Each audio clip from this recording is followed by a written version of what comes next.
Yeah, hi there. My name is Peter. You're welcome to yet another session of Ielts. All right? And you're welcome to yet another great video that's going to help you get band score 9. We only deal with band score 9. Not if you're planning to get band score 5, 4, 3, this video is not for you.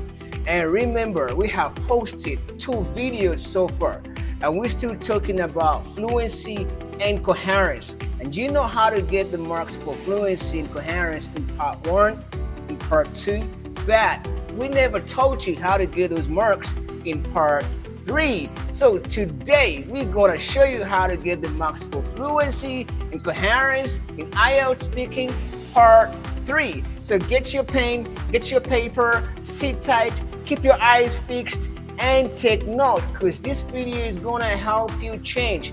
And wherever you're watching from, China, Asia, Vietnam, any part of the world, Middle East, Africa, a big hello to you right over there. Show us some love by subscribing to the channel, all right, and sharing this video. And hey, don't forget, towards the end of the video, at the end of the video, I'll give you the best bonus you can ever get regarding IELTS. And I know it's gonna be the best video you're gonna watch regarding IELTS speaking part 3. All right, so sit tight and pay close attention. So we spoke about part 1 and part 2. If you never watched those videos, check the description. We have the links to those videos so you can learn, because I'll be using them when I'm talking about part 3. Now, what happens in IELTS speaking part 3? A lot, but I'm going to pay attention to fluency and coherence. And if you don't know what fluency and coherence is, go back to video number 1. All right, so what happens in part 3? Part 3 occurs in 2 patterns. Pattern number 1 is that it's scripted. The examiner is going to read questions to you from a script, but after some time, the questions will be unscripted. That is why it's called a discussion, meaning the examiner does not have to follow the script. They can punch in some questions, remove some questions, depending on your proficiency. Pay close attention to that, all right? And you know, how long does it take? It takes 4 to 5 minutes. That implies that you have to detail your answers, use long answers to make sure you fit in that time frame. So you're going to be stuck between the 4th or the 5th minute, and you have to expand your answers. I'll show you how to expand your answers, because that's what this video is all about. And what should you remember also? The structure. The questions are compound. That means you're going to have like 2 questions in one. All right? So the questions are compound. Pay close attention to that. Now, one of the best tips that I don't want you to miss, I really don't want you to miss, is this tip. Part 2 and part 3 are connected category-wise, meaning the same topic in part 2 is going to be, the questions in part 3 are going to come from the same category in part 3. For instance, if you talk about a shop in part 2, in part 3 expect to talk about shops again, but giving opinions or analysis or general ideas about shops. That implies that the vocabs, the expressions about shops that you use in part 2 could be used in part 3. So you're going to, what I mean is that you're going to be using the same category of vocabs in part 2 and part 3. Don't forget that. That means you don't have to worry about which vocabs you're going to use when you're in part 3, as long as you know the topic in part 2. It also helps you to prepare for part 3. I hope you find that useful. Now, that's what I mean by tip number 4. Remember, I'm going to give you 6 tips on how to make sure you pass part 3. Band score 9 straight. I'm talking from experience, whereby I see lots of our candidates hammering band score 9, band score 8.5 in speaking by just following these tips alone. All right, so pay close attention. Another great factor you should never ever miss is this factor, the examples. Now, in the tone of the language. In part 1, the tone is more personal. The words are more personal. The examples are more personal. personal opinions, a lot of eyes, minds. You understand? But in part 3, the tone changes. The tone is global. It's general. So the examples you're going to give are not personalized. And if you make them personalized, that is a sin you don't want to commit in part 3.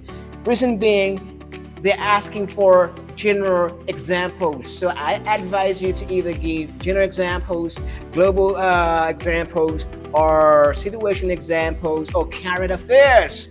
All right. And if you want to learn more about that, please sign up for our lessons wherever you are, and we will take you right there. All right. So that's what I mean by the tone. It should not be personalized in part 3. All right. Now, let's go to the gist of the video. You wanted to know how to get the marks for fluency and coherence in part 3. Now here the concept is the same, but you have to now spice it up. Remember, in part 1 we used what we call ARIC. If you don't know what ARIC means, go back to that first video or find it in the description of this video and watch it, understand it, then come right back. But I'll summarize it for you. I'm not selfish. ARIC means answer the question, give an example, give a reason to support your example, and confirm your answer, all right? And this is what I mean by ARIC right over here. So you're gonna use the ARIC approach to expand your answers, but you don't wanna sound too predictable. So you're gonna combine that with the technique we use in part 2, using WH question words. So you're gonna use WH question words alongside ARIC to expand your answers. Remember, it's a discussion, all right? So that means you're gonna take long on some questions you're comfortable at, and you take shorter on questions you're not so comfortable with. It's a discussion, all right? Now, that's what I mean by ARIC. As you're doing ARIC, pay close attention to this. This is a mnemonic to remind you of the sins you should not commit in part 3 if you want to get the marks for fluency and coherence. Remember the meanings of these in part 1 if you don't know yet. But let me tell you, fluency means you should speak continuously, effortlessly. Effortlessly means lace time fillers. Don't use a lot of we don't need that. Long answers, detailed answers, and lace poses. That's what I mean by CALP. All right. Now, if you've been watching up to this end, kudos and thank you for watching, because I'm going to give you one of the best tips ever in life and regarding IELTS. All right. So open your eyes wide, ears wide open. Listen to this greatest tip with IELTS. In part 3, it's where the examiner wants you to show off your grammar muscles. How great is your grammar? How cool is your grammar? And that is what you should pay close attention to. The examiner is asking you all these questions, not just for you to speak, but for you to showcase your grammar skills. And look, guess what? Our next video is going to be about how to showcase your grammar skills, all right? Effortlessly, without any struggle. And if you want to be notified once that video pops up, subscribe right now. Don't even forget. And if you want to help somebody, share this video, all right? And leave your questions in the comments below. And if you feel like you need some personal assistance, some guidance regarding this, hey, go to our website, book a free trial class. It's free. Imagine trying our lessons for free. Free trial class regardless of wherever you are. Whether you are in Asia, whether you are in Africa, Middle East, you can study online. And for the candidates in Kigali, in KLA, you can come straight to our offices and you can meet us in Bali and Seoul, in person, on site. I don't want to say much, but I'm looking forward to you getting band score 9 and you passing. And you can find everything I've spoke about in this video in a PDF ready for you in the description of this video. So don't forget to check it. You get a PDF in case you don't understand anything, in case you need more clarification, check with us on WhatsApp, and we'll be happy to help you free of charge. It's been great sharing this knowledge with you. I'm looking forward to meeting you once again. Ciao.